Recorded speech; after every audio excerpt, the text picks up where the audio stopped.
Маалымат технологияларынын, анын ичинде санариптик, уюлдук жана башка байланыштын болуп көрбөгөндөй тез өнүгүшү мамлекет үчүн жаңы тобокелдикти жаратып, күн тартибине маалымат коопсуздугун алып чыкты.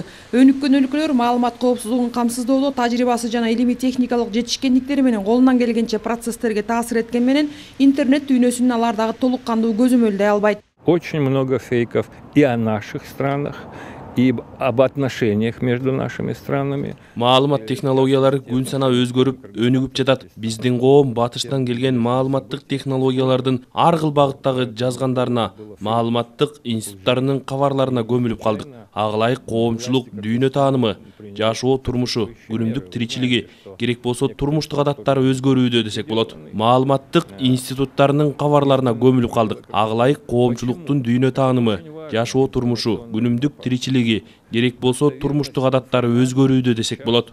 Кыргызстандын маалымат коопсуздугу бүтүндөй өлкөнүн улуттук коопсуздугун түзүүчү маселелердин бири. Бул 2019-23 жылдары атайын концепцияда жазылган. Документти кабыл алуунун максаты маалымат чөйрөсүндө инсандын, коомдун жана мамлекеттин кызыкчылыктарын коргоого багытталган чараларды иштеп чыгуу жана аны коопсуз ишке ашыруу болуп калды. Бир информация фейк деп бирдемени жазып, бирөө ошону жазып коюп ойлойт да, жөн эле депчи. Бирок кишилердин ушу аң сезиме аябай катуу таасир кылып атат. Ошонун баары экономикага да бизге таасир келет да.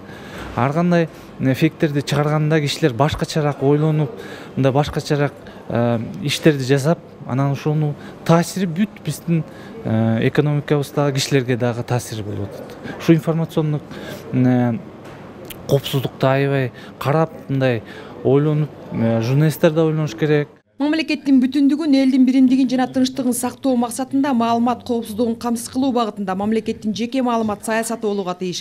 Анткени маалымат чөйрөсүндөгү татаал шарттарда маалымат саясаты маалымат психологиялык мамилелердин жана системасынын калыптанышына, ошондой эле өнүгүүсүнө шарт түзүү менен биргеликте улуттук кызыкчылыктарды коргоону камсыздайт. Интернет тармагындагы болгон дезинформация, туура эмес бир маалыматтарды же бир коркунучтар боюнча жакында эле мыйзам кабыл алынган, жана недостоверная ложная информация. Аны аткаруу максатында порядок кабыл алынды. Ошол порядоктун негизинде бүгүнкү күндө биз интернет тармагында бирөөлөрдүн укугу же өзүнүн жеке бир кандайдыр бир честь достоинствосуна бир шек келе турган материалдар болуп калса, бизге министрликке бүгүнкү күндө кайрылат. Ошол кайрылуунун негизинде биз иш алып барып атабыз да. Маданият министрлигинин маалыматы боюнча Кыргызстанда бүгүнкү күндө 1000ден ашуун массалык маалымат каражаттары өз ишмердүүлүгүн жүргүзүп келет. Алгачкы учурлардан тартып эле өлкөдө маалыматтык коопсуздукту күчөтүү зарылдыгы айтылып, ошол эле учурда бул чөйрөдөгү мыйзамдарды өркүндөтүүнү жана мамлекеттин маалыматтык чөйрөсүндө укук бузуулардын алдын алуу жана бөгөт коюу маселеси белгиленип келет. Айжан Омолдошова, Эсен Турабыкеев, Ала Тоо 24.